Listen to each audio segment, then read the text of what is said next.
So, have you ever found yourself in this situation where you're like going great with your health goals, you were kicking everything, then you just get to a certain point and then boom, something trips you up, you fall.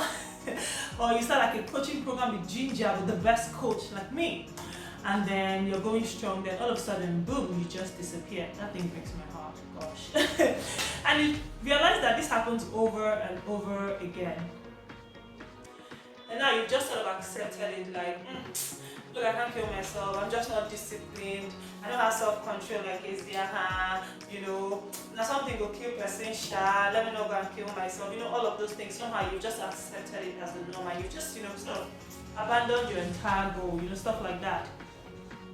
And it hurts me because you're tolerating a setback that you can literally kick in the butt and out of your life completely. And that's what this video is going to be about.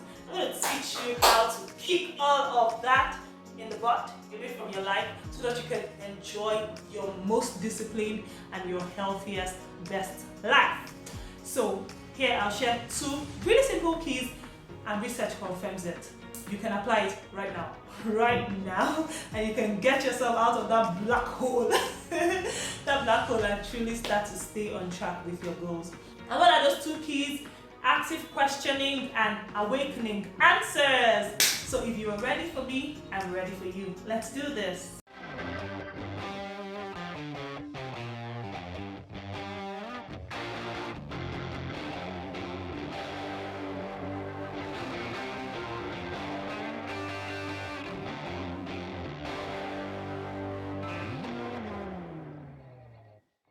Shalom, best lifers. Welcome to your best life with Eziaha. My name is Eziaha Y.O.LO, and I'm a health coach and founder, CEO at Coach E Nation Limited.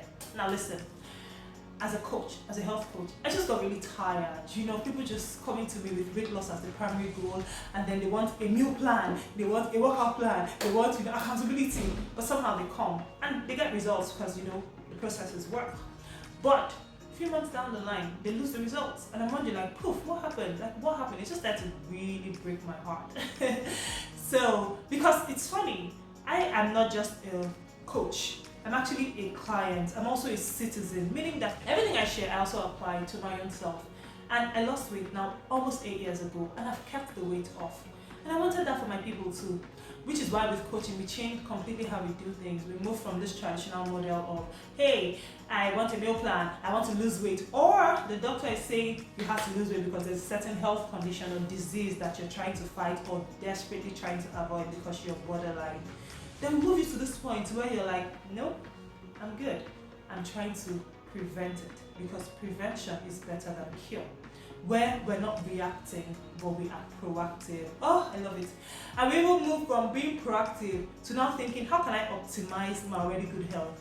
How can I move from just health to optimal health? That's my big goal. I want us, especially if you're a Christ follower, to build a body that is fit for purpose. Not a body that is trying to avoid disease or just trying to lose weight. No, that's a small goal.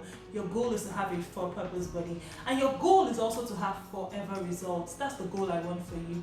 So if a for purpose body with forever results is what you desire, then I'm the woman for you. And I hope that I get the privilege and joy and honor of coaching you one of these days very soon.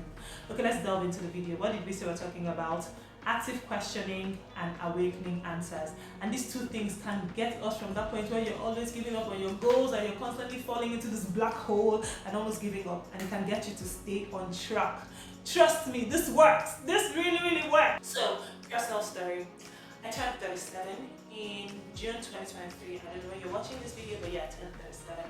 As I was getting into the month of June, I started to really go into this very private process of a lot of spiritual processing, a lot of inspired journaling, and a lot of self-reflection. Just to be sure that I'm living my life in the best way possible and I'm truly living an authentic life. And then one of those days, in my moment of inspired journaling, and by inspired journaling, I mean that God literally writes through you in your journals. I wrote, and literally this is what I wrote, that I'm going to be unquestionably loyal and absolutely submitted to the most authentic version of Eziaha. Now what this looks like in practice is that if I ever see something that is inconsistent with my values and my desires and my, a healthy soul, no matter how small it is, even if it's just a vestige, You're bringing it out. You're like, come out. That's why it's in your heart. No, bring it out. What that means really in practice is that I'm constantly asking myself vulnerable questions and I'm forcing myself to answer them. Like nothing can slide.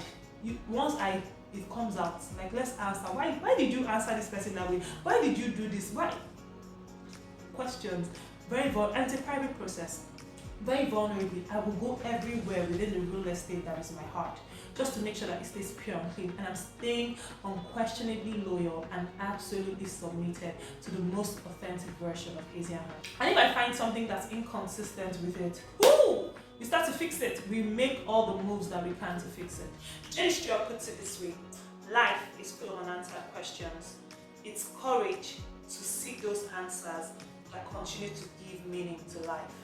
So sometimes, I like how it says it's courage that enables you to go and seek the answers, to give your life this rich, beautiful meaning. Sometimes it can be hard. You might just want to, it's not a big deal, it's not a big deal. No, it's a big deal. Your life is a whole big deal. So it takes courage to desire to seek the answers, to go into this quest that I call active questioning and awakening answers until you are authentically you. Anything less, you're not settling. So how does all of this just sort of tie back to your healthy living journey? So let's flip it back to you. A lot of it has been on me. When you mess up on a health goal or a habit, don't just say it just happened, or I'll start again tomorrow, or I can't kill myself, it's not a big deal, this life now one, that's just who I am. Don't say that. If you say I'm not drinking sugary drinks, or I'll drink sugary drinks just once a week, and you realize that somehow you're taking it every day, don't just be like, I can't help myself, Jerry. Like, it's a big deal.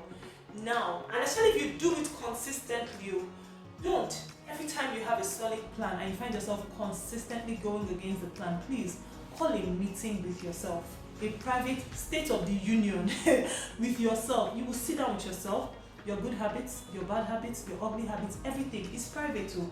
You'll be deeply vulnerable and you start to ask yourself deep questions. I don't remember where I saw that quote, but it says something like, why? You can never ask too many why and how questions.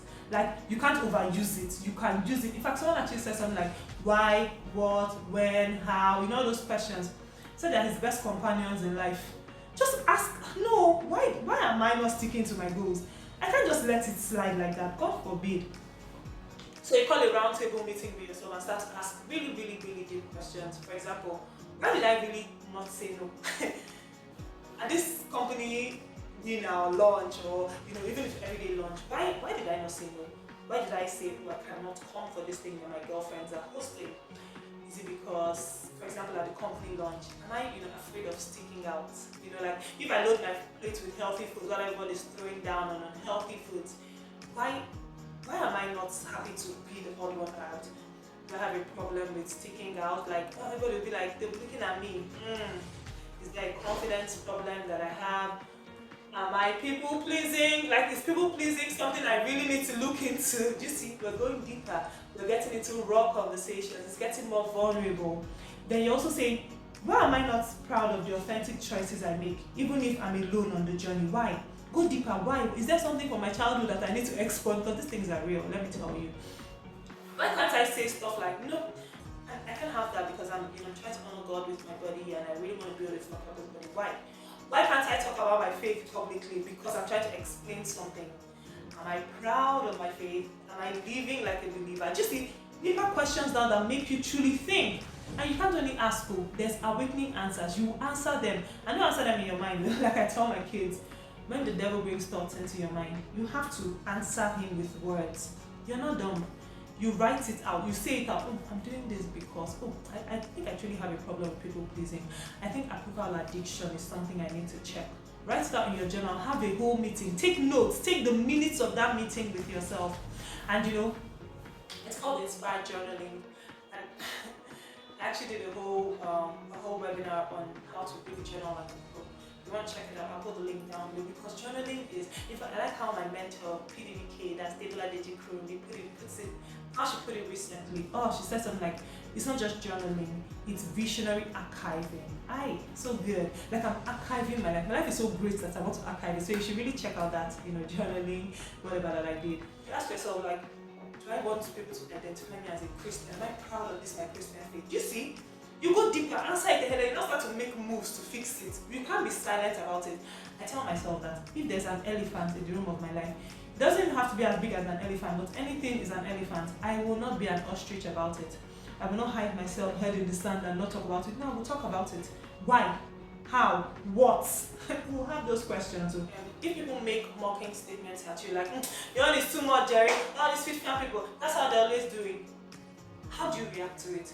Were you trying to avoid those statements? That's why you just, nicely went against your values and just fit in with the crowd so that you don't stick out. Why? Why is your confidence a problem? Like, why can't you just be confident of your unique choices? Don't just say, I'll start again tomorrow. No. Once you find yourself compromising like that, go deeper and ask yourself questions. You even want to ask yourself, like, am I scared of rejection? So all your friends are going somewhere and you're like, I can't really go, because I know that you really love temptation. I'm working on this, it doesn't fit into my career. You say that to them when you're afraid of rejection, you're afraid of being alone. You see?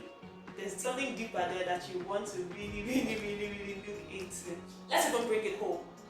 Why can't you have a proper conversation with your husband or your significant other and be like, so I'm really trying to get on this healthy living path, and sometimes when you buy things like this or you suggest that we do things like this, it kind of like throws me off and it's really important to me. Why can't I have that level of deep, vulnerable conversations with my husband on that matter? So is there a problem with the marriage? Why am I walking on eggshells? Why don't I feel like he would understand me? So if there's a problem in the marriage, let's fix it. So my point is that active questioning takes us to the deeper root of problems. So we can fix it from there, not just sweep it under the carpet and continue going. No. Remember what the quote I read said, there's courage that is required, but it gives you a much richer life. We don't want to get to the end of life and realize that we just lived it anyhow. No, there's so much color and vibrancy and goodness to life that you want to expunge and enjoy all of it. In fact, even in the whole marriage thing, we're even thinking suppressing. Am I suppressing things I really want to say to my partner? So it's not just about your healthy living decisions. It's also about communication. Do I know how to communicate? Does this marriage have a communication problem? Oh, I love it. I love those kind of questions because they make me just think, and you have to write down your answers. Or take it to your kiddos. Why can't I give my kiddos healthy stuff to school? Who even taught me that snacks means junk? Why can't I give them fruits? Why do I have a problem with my kids sticking out? If my kids come and say, everybody brings this to school, do I give in to the temptation or do I take that time to teach them like, hey, you are different, you're set apart, you don't have to do what other people do? Can I say that to them? But that only comes from if you are also confident in your decisions, whether they keep you standing alone or not. Because if you're not confident, you cannot pass on that kind of confidence to your kids.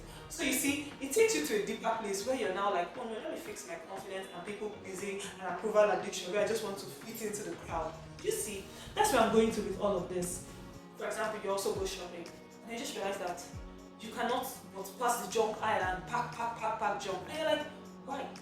Why can't I pass the junk aisle and go to the healthy section and then look at your cart, your shopping cart? Does it really reflect my values as a believer? What does Jesus, that's the biggest question, what does Jesus think about all these things in my shopping cart? You answer the question well. Am I spending the money that he has given to me as a steward well? You see, ask those questions. Don't just be like, oh, I beg, can't kill ourselves. And I'm not saying that you never have some of these things. I'm just saying that as we ask these questions, you go to the deeper roots of the matter. And it's important. Do we think that, when we have more money, then it means that we have more money to now start spending on junk? Why do I think that way? Where did I pick that thing from? Why can't I still keep things minimal, even though I have much more money? You see, ask yourself those questions. Don't just be like, well, I have more money, then you can start buying. No. Ask the deeper questions. And you know why it's important that you ask these questions? Because you are the expert of your life. It doesn't matter the coach you hire, the best in the world, you can hire easier, You are still the expert in your life. And nobody's going to teach you what to do as much as you can teach yourself what to do. There's wisdom on the inside of you. So the more you engage in this active questioning and awakening answers process, you get to bring out all of that wisdom, especially if you're a child of God. But never forget, you are the expert on your life. No matter the coach you have the wisdom, you have the answers. You need a coach here and there to give you wisdom and guidance, but you are the ultimate expert on your life. And until you go deeper with these questions and then awaken awareness on the inside of you, you can't fix the problem. It doesn't matter how much you pay the coach, you really cannot fix the problem. So I personally tell myself again, that if there's an elephant in the room, no matter how small, anything is an elephant. I will not be an ostrich about it. I will not bury my head in the sand. God forbid. So when you have drilled deeper, and you have uncovered the real issue behind your falling, then you can start the journey and the process to wholeness and healing, which is where you want to be. You want to operate from a whole place, from a healthy place. When you operate from that place, you realize that you're living better, then you're getting the results that you deserve, and you're more than anything, you're able to keep those results that you get. Honestly, this is how I live. That's why I come out and make very confident decisions, and my convictions are strong. I deepen them every day with questions. Why did you do that, Ezeha? Why did you not do that, Ezeha? Why didn't you answer in this way? And you're afraid of sticking out. I take this journey every time, and if there's something to fix, I fix it. Because I want to make sure that I'm living my most authentic life, and I'm absolutely submitted and unquestionably loyal to the most authentic version of Ezeha. And I want that for you too. You don't even have to be 37 to get there. I really want that for you too. So yes, active questioning and awakening answers really gets you to that place. And like I said, I have a whole masterclass on journaling. You can check that and get it and enjoy it. I start to enjoy the benefits of journaling. So I hope you caught something really good from this video. I'll see you in my next video. Please like, please share with your people that you love, share with all those people that you cannot say those things to. Share with them. If you have a comment, I'm happy to see the comment.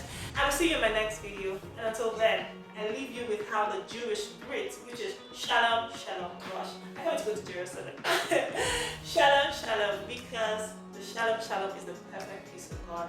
And the prayer of Shalom contains all of the prayers. God bless you.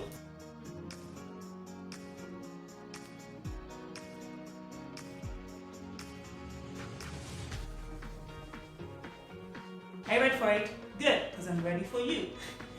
Okay. No. Everything I share, so so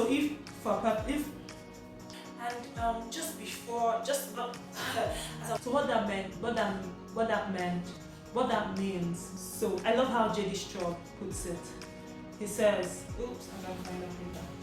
So you ask yourself like, if I'm talking like a spirit, would it be no. You ask yourself like, if people make more